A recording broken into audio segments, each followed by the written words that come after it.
अजीब महलूक है यारों जैसे हम इंसान कहते हैं। आज एक बार फिर से हम अपने दिल का सच्चा बयान कहते हैं। न फर्क है किसी के लहू में, ना ही हम अलग हैं एक दूसरे से, मगर बस फर्क इतना है कि किसी को लोग हिंदू तो किसी को मुसलमान कहते हैं। जाति पाति के नाम पर इंसान ने बेच दिया जहां को, कुछ ऐसे कृपा तो कुछ अल्लाह का फरमान कहते हैं। हम तो सोच समझ कर भी कुछ समझ नहीं पाते यारों। कुछ ऐसी बातें ये नादान परिंदे बेजुबान कहते हैं। एक ही रिवाज, एक ही रस्म, बस कुछ अंदाज बदल जाते हैं, वरना है तो वही मेरे यारों। कुछ उसे उपवास तो कुछ उसे रमजान कहते हैं। कुछ जाते हैं मंदिरों में, कुछ मस्जिदों के रास्ते अपनाते हैं, पर मकसद तो सबका एक ही है जिसे लोग खुशी से फरियाद कहते हैं। वो एक ही हस्ती है जिसने ये सारा जहां बनाया है। कुछ उसे सजदे में अल्लाह कहते हैं तो कुछ झुककर उसे भगवान कहते हैं। बस एक ही है मंजिल सबकी, बस लोगों के तराने बदलते रहते हैं।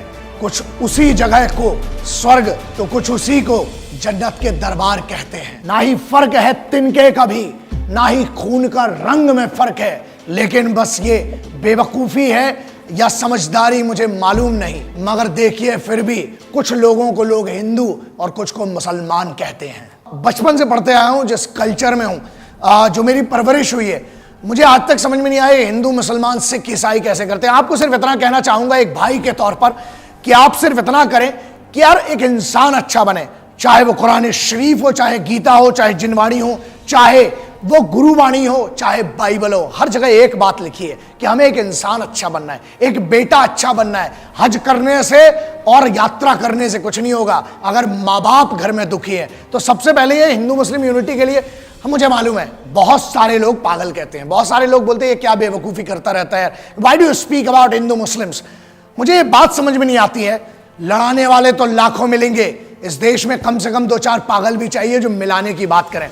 आप ये बताइए 1947 के पहले ऐसा कुछ नहीं था, ठीक है ऐसे हैं। और एक मिनट, राजनीति कैसे चलेगी अगर हिंदू मुस्लिम एक हो जाएंगे? इसलिए बेवकूफ मत बनिए यार। झगड़े की बात है, हर चीज सुलझती है। किसी भी चीज का मुद्दा हो आप बैठकर बात करिए, और हिंदू मुस्लिम अगर बैठकर बात करेंगे, आप ये बताइए हिंदू मुस्लिम सिख ईसाई अगर सिर्फ मिल जाएंगे कितनी बड़ी ताकत है।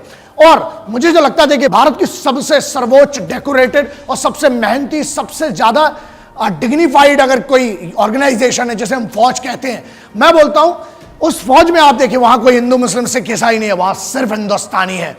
वहां पर सिर्फ ऑफिसर्स है, जेसीओस है और सिपाही है। वहां पर सब पहले सिपाही है, उसके बाद उनको पद और रैंक है। यार आप सिर्फ एक बात समझिए, यहां पर कुछ नहीं है। एक मिनट, एक पुलिस का सिपाही जितनी वो नमाज होते समय शिद्दत से नौकरी करता है उतनी ही गरबा में करता है। तो हमें समझना पड़ेगा कि मिलाने वाले लोग हैं, सब आपको मिलाने के लिए आपको सिक्योरिटी सबको एक सी दी जाती है। कोई ये नहीं सोचता कि मैं हिंदू के लिए गोली खा रहा हूं कि मुसलमान के लिए खा रहा हूं, मैं हिंदू के लिए भूखा रहकर वहां सेना पर हूं कि मुसलमान के लिए। इसलिए मैंने कुछ सोचा कि आज आपसे बात करूं, which is very important. Youngsters need to understand, आपके पास बहुत बड़ी ताकत है। Please go and kill these things in the society, kill these things in the sense, मैं जो बात कर रहा हूं ये विचार को मारना पड़ेगा। ऐसा कुछ नहीं होता दोस्त, गले लगिए यार।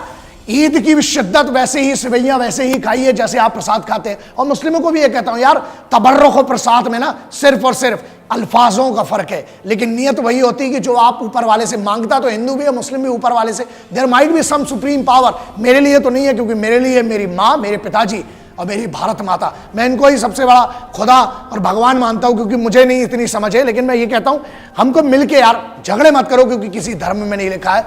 इसीलिए इंपॉर्टेंट ये है कि सब कुछ मिटा दो, गले लगो इज्जत से, हर धर्म की इज्जत करो, बूढ़ों की इज्जत करो, बच्चों की इज्जत करो, ये बहुत जरूरी है। सिपाहियों की इज्जत करिए, किसान की इज्जत कीजिए। जब अनाज उगाता है ना किसान, तब वो ये नहीं समझता कि हिंदू या मुसलमान खाएगा, वो सिर्फ इतना जानता है कि मेहनत करके अनाज मेरा देश खाएगा। इसलिए इज्जत करिए। जय